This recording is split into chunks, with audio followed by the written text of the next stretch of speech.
La Bible Louis II, introduction au livre d'Abdias. Nous ne savons rien de la vie du prophète Abdias. Les livres des rois et des chroniques ne le mentionnent nulle part, et son propre livre ne contient sur lui aucun renseignement personnel. Tout au plus pouvons-nous supposer avec certitude qu'il était de la tribu de Juda, car il est surtout préoccupé de la conduite des Édomites envers Jérusalem. La tradition fait de lui un prosélyte iduméen, soit le maître d'autel d'Akab, en 1 Roi 18, verset 3, soit le troisième capitaine envoyé contre Élie en 2 Rois, chapitre 1, verset 13. Mais ce sont là de pures suppositions qui n'ont aucune valeur ou qui sont même manifestement fausses. On pourrait plutôt penser à l'identifier avec le personnage de ce nom qui fut envoyé avec plusieurs autres par Josaphat pour enseigner la loi aux villes de Juda en 2 Chroniques 17, verset 7. Seulement, on s'attendrait à ce qu'il fût appelé dans les chroniques Abdias le prophète. La prophétie d'Abdias est dirigée contre les Édomites. Ceux-ci avaient profité de l'envahissement de Juda et de la prise de Jérusalem par des armées ennemies pour se tourner contre le peuple de Dieu, aggraver ses malheurs et s'enrichir de ses dépouilles. Pour cette conduite, le prophète leur annonce qu'ils seront enveloppés dans le jugement général dont l'Éternel frappera tous les peuples païens, que Juda, rétabli dans ses possessions, sera l'instrument de leur châtiment, et que, tandis qu'ils périront comme nation, Juda deviendra le centre du règne de Dieu. Le discours prophétique d'Abdias a 3 parties. Dans la première, Abdias annonce à Édom une convocation des peuples par l'Éternel lui-même qui amènera sa ruine, versets 1 à 9. La seconde indique à ce peuple la cause du châtiment qui plane sur lui.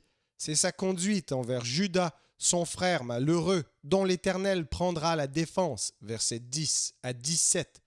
Dans la troisième partie, Abdias décrit la victoire finale de Juda sur tous ses voisins, et particulièrement sur Édom, et l'établissement sur toute la terre du règne de l'Éternel, dont Juda sera le centre, versets 18 à 21.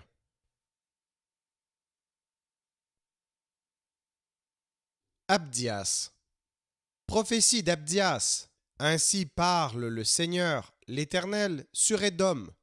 Nous avons appris une nouvelle de la part de l'Éternel, et un messager a été envoyé parmi les nations. Levez-vous, marchons contre Édom pour lui faire la guerre.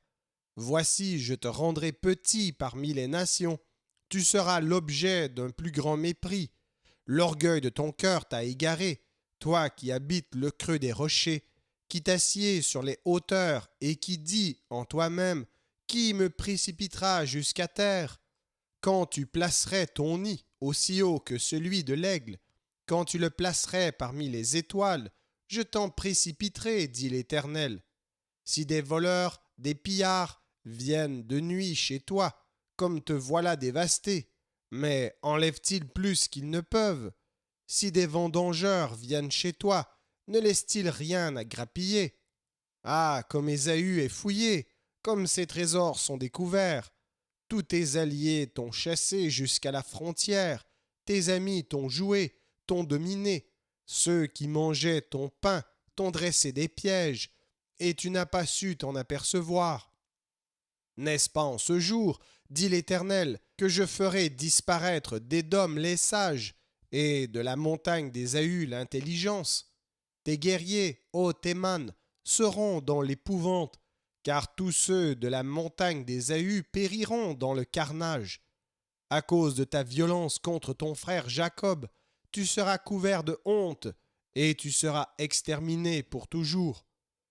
Le jour où tu te tenais en face de lui, le jour où des étrangers emmenaient captive son armée, où des étrangers entraient dans ses portes et jetaient le sort sur Jérusalem, toi aussi tu étais comme l'un d'eux. Ne repaie pas ta vue du jour de ton frère, du jour de son malheur. Ne te réjouis pas sur les enfants de Juda au jour de leur ruine, et n'ouvre pas une grande bouche au jour de la détresse. N'entre pas dans les portes de mon peuple au jour de sa ruine. Ne repaie pas ta vue de son malheur au jour de sa ruine, et ne porte pas la main sur ses richesses au jour de sa ruine. Ne te tiens pas au carrefour pour exterminer ses fuyards, et ne livre pas ses réchappés au jour de la détresse. Car le jour de l'Éternel est proche, pour toutes les nations. Il te sera fait comme tu as fait. Tes œuvres retomberont sur ta tête. Car, comme vous avez bu sur ma montagne sainte, ainsi toutes les nations boiront sans cesse. Elles boiront, elles avaleront, et elles seront comme si elles n'avaient jamais été. Mais le salut sera sur la montagne de Sion. Elle sera sainte, et la montagne de Jacob reprendra ses possessions. La maison de Jacob sera un feu, et la maison de Joseph une flamme, mais la maison d'Ésaü sera du chaume, qu'elles allumeront et consumeront. Et il ne restera rien de la maison d'Ésaü, car l'Éternel a parlé. Ceux du Midi posséderont la montagne d'Ésaü, et ceux de la plaine le pays des Philistins. Ils posséderont le territoire d'Éphraïm et celui de Samarie, et Benjamin possédera Galaad. Les captifs de cette armée des enfants d'Israël posséderont le pays occupé par les Cananéens jusqu'à Sarepta. Et les captifs de Jérusalem qui sont à Sépharad posséderont les villes du Midi. Des libérateurs monteront sur la montagne de Sion pour juger la montagne d'Ésaü, et à l'Éternel appartiendra le règne. Merci d'avoir écouté cet enregistrement de la Bible. N'hésitez pas à le partager. Vous pouvez également télécharger la version MP3 sur le site Un héros dans le net. Vous avez le lien dans la description. En visitant notre chaîne, vous allez également trouver d'autres versions de la Bible en audio, ainsi que plusieurs ressources pour étudier la parole de Dieu. Toutes ces ressources sont mises à votre disposition gratuitement. N'hésitez pas de nous faire un don si le Seigneur vous le met à cœur en utilisant le lien qui est également dans la description. Merci encore et que Dieu vous bénisse.